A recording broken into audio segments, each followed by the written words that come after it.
Hello guys, I am back with another episode. There is a message that I want to share with you guys, and this message, it comes from our sister channel. The message reads like this. I am a 40-year-old woman who got married at the age of 18. When I got married, a lot of things were said against me, but I ignored them. I later got pregnant, but there was no money, so I had to give birth, but at my husband's family's house. When I went to labor, they took me to the hospital. I got there, then I saw other women who were in the same labor ward where I was admitted into, who were also waiting to give birth.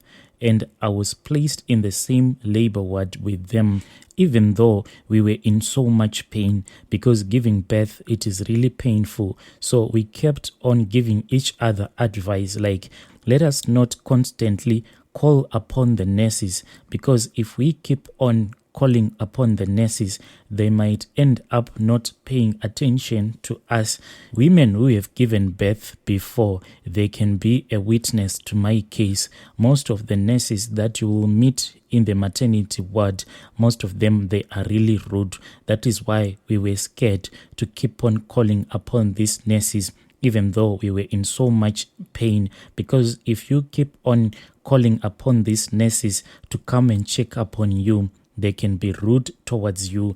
They will tell you that when you were busy making love with your husband, were you not enjoying it? So you have to enjoy the labor pain as well. You know that in the government hospital, that is the kind of a treatment that you will receive.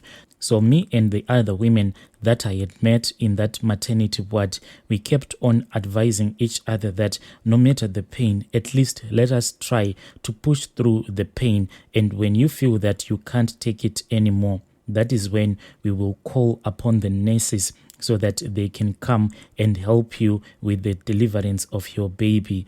I stayed there, but I was in pain. We were all in pain. Sometimes when you are in the maternity ward, you don't even talk to each other because the pain will be too much. On my side, the labor pain started around 9 p.m. I ended up calling upon the nurses. This was at around 2 a.m. in the morning because I was in severe pain.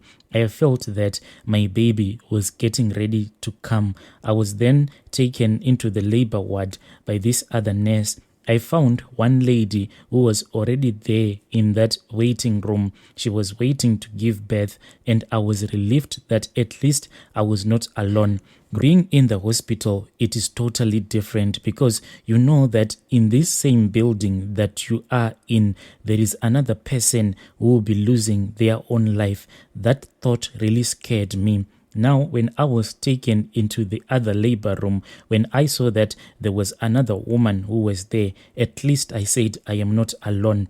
I'll have someone to talk to. If anything happens to me, at least she will call upon the nurses. I stayed in there with that lady.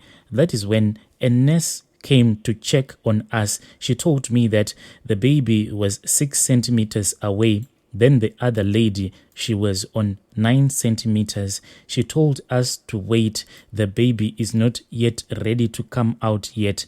Afterwards, the nurses, they all went to sleep. I don't think that they are allowed to do this, but I know for a fact that most of these nurses that are working in the government hospitals, they do go to sleep, and sometimes they will tell you that they are going to sleep and you do not have to bother them.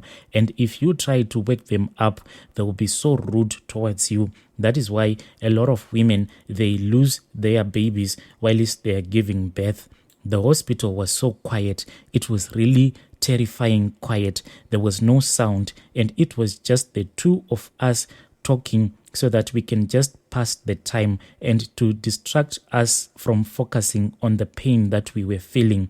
Then we heard a sound, and the sound that we were hearing, it was one of those hospital trolleys. It was like moving in the passage.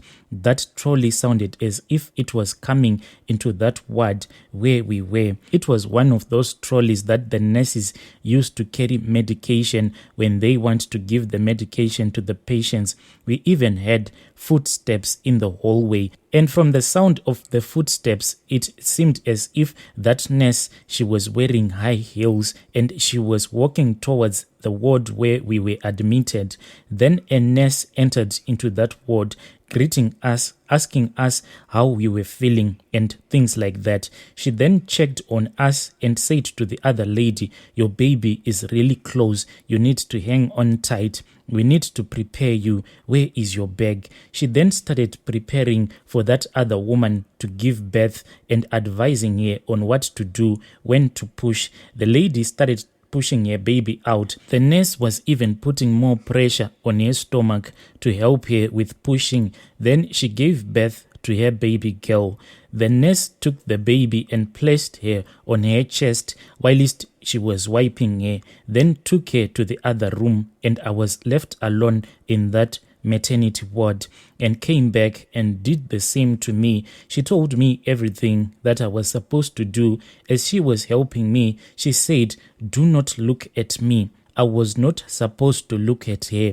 This was really strange, and at that time I was in too much pain. I just followed everything that she was asking me to do. But now, when I am thinking about it, I can see that the reason why she didn't want me to look into her eyes, it was because she was not a human being who was still alive. This nurse had since died. That is the reason why she didn't want me to look at her, because she was a ghost. I gave birth to my baby. She took good care of us, then took us to the postnatal ward, and we slept in that ward. In the morning, the nurses came to us saying that they have been looking for us all over the hospital. Then they called us aside and asked who had helped us to give birth, because all night long, when those nurses had woken up, they had searched for us everywhere. And when they saw that they could not find us, they were really scared to alert the authorities, because it was illegal for patients to be left alone, and it was not legal for patients to be left to deliver by themselves. And they were afraid that if they alert the higher authorities, they will be putting their jobs on the line. So all along, they had been searching for us. And when they saw us in the other ward, they were really scared that maybe one of their superiors had helped us to give birth whilst they were asleep. Then I told them that there was this other nurse who had walked into the ward where they had left us. And that nurse, she was really good and she had helped us. They asked us to give them a description of the nurse, because they thought that it was one of their superiors who had helped us. I gave them a description of the nurse who had helped me to deliver my baby. And those nurses, they were really surprised, because they said that of all the nurses that were working in the maternity ward in that hospital, there was no nurse that suited that description that I had given them. I then told them that to ask the other lady the very same question, and the lady described, that lady gave them the same description that I had given them. Those nurses kept on interrogating us, asking us where the nurse had came from, and they told us that we had to tell them everything that had happened the previous night when we had delivered, because they had tried to look for us in each and every ward and they could not find us. When we told the nurses everything that had happened to us the previous night, that is when they thought of alerting their superiors, and they came back with their superiors into that ward where they had left us. Their superiors then asked the other nurses that were working in the maternity ward to be brought and to be lined up in that ward where we were, so that we can point out the nurse who had helped us the previous night. But that nurse, she was not there. Then one doctor came and took us into his office. That doctor started to interrogate us, because they wanted to know what exactly had happened the previous night. I started to give that doctor the same description that I had gave to the other nurses.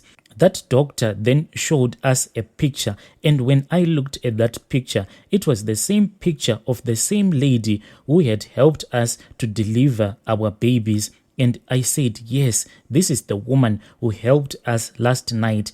And I said, yes, this is the same nurse who helped us to deliver our baby.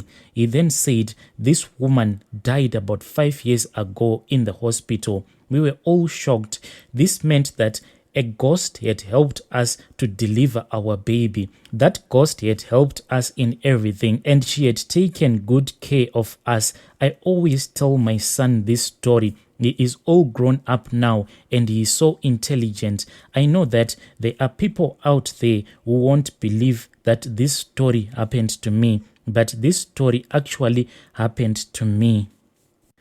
Dear listeners, right there was a message that was sent to me from one of our sister channels. Then I had to ask one of our admins to give us a translation of this story. Have you ever met a ghost before? If you have ever met a ghost, please feel free to inbox me on Facebook, on WhatsApp, or you can use one of our email address. I'll be back with another episode.